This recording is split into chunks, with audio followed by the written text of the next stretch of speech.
Alright, so here's my clutch cover removed. So I'm gonna replace the clutch with the slipper clutch. So the last monkey video that you saw, I think, or one of the last ones, I was doing this, but I didn't have the right tools, so I had to put it on hold. So that was a while ago. That was probably like a month ago. Got the right tools and finally made time for it. But before I get into this, I got the cover off, obviously. Last time, here's the cover.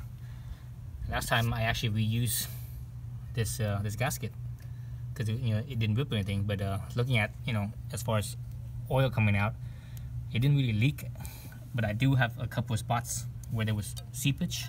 I'm not sure if that's from oil coming out when it was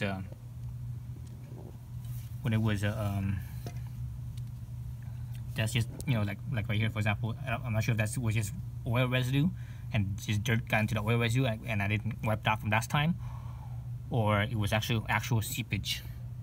But anyways, whatever the case, I'm gonna change this gasket because I have I have 2 or 3 of these things now, so might as well do that.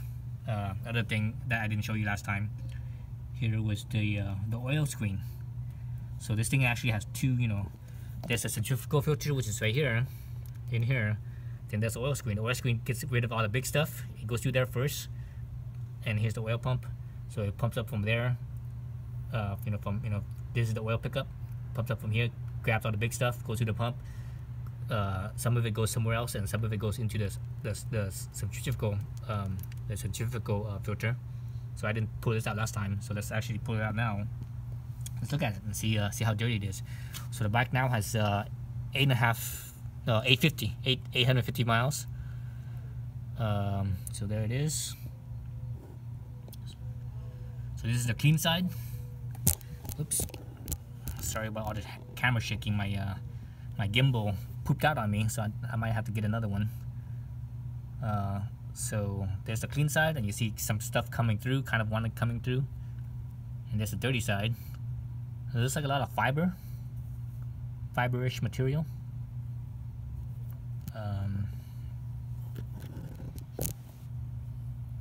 It looks like fiberish type material. Let's see. Yeah, it's like fibery. I see a little bit of medical particles here and there. That looks like aluminum shavings. That's probably from that's the actual engine breaking in stuff. This fiber stuff is probably the clutch material, is what I'm guessing. Yeah, it's soft fibery. It's almost like lint out of the dryer. Out of the dryer, washer dryer. Feels almost like lint.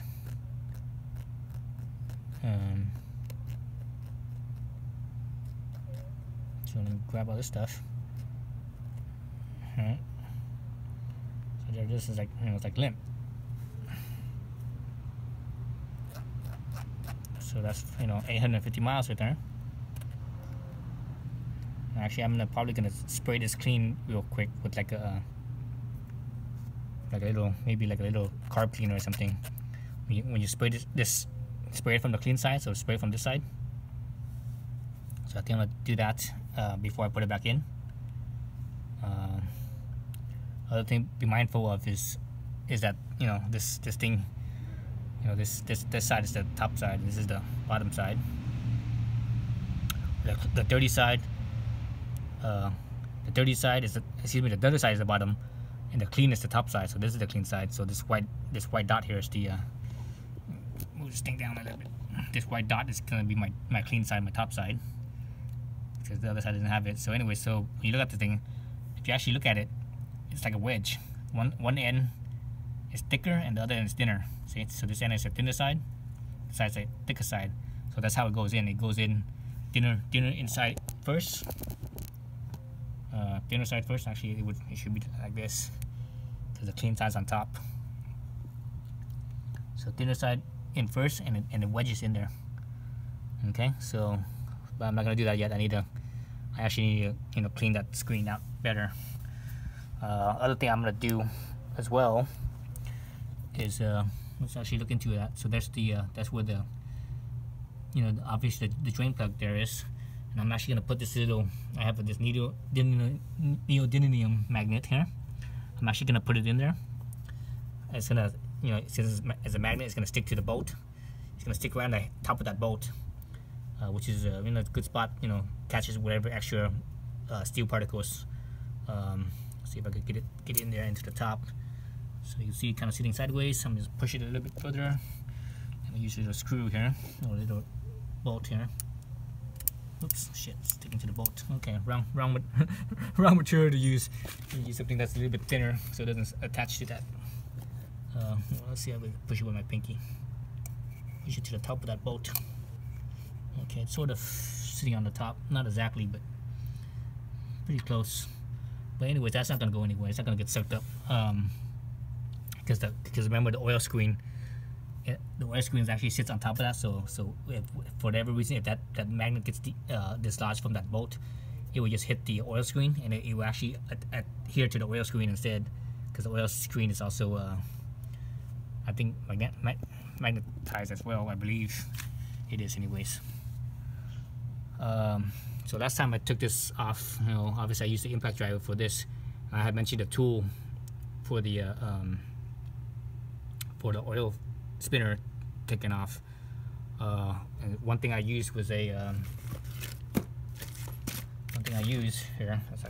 Let's move over this way. One thing I used was a this Kotako gear kit. You don't necessarily have to use this. You know, this is just a fancy. This is just a fancy tool. You know, this is definitely not needed. It sticks into the gears. All right. It sticks into the gears back here, like so. So that way you can spin that, you know, like that. That way you can spin this without it moving. But you actually don't need that. You know, you could get a little spanner type wrench. Actually, I have that. I don't know. I'm not sure why I didn't use it, but I actually have that. Let's see, where's it? There it is. So one of these tools, you know, the little pins here, and those little pins will actually stick into the little holes on the side here, you know, like so, and will also hold the spinner in place as well. So I'm gonna do that as well, or I might use that, or you know, if you don't have an impact driver, you can use this to hold it, you know, to hold it outside. But the only bad thing about this is that I don't think this is able to hold the clutch itself. Other tool you could use is one of these. This thing could basically wrap around the outside, right? But it's best to wipe the oil clean as best you can, because you know, with oil there it'll slip. I think it'd be better to use one of these tools here. I think that's better, so it won't, you know, there won't be any slippage. Let's see, what else with this? Yeah, so I'm just gonna prep everything and you know, clean up all the stuff first before I get to more work, and I'm gonna do that off camera. So you know, when I get on this stuff, I would you know, start recording again. So stay tuned.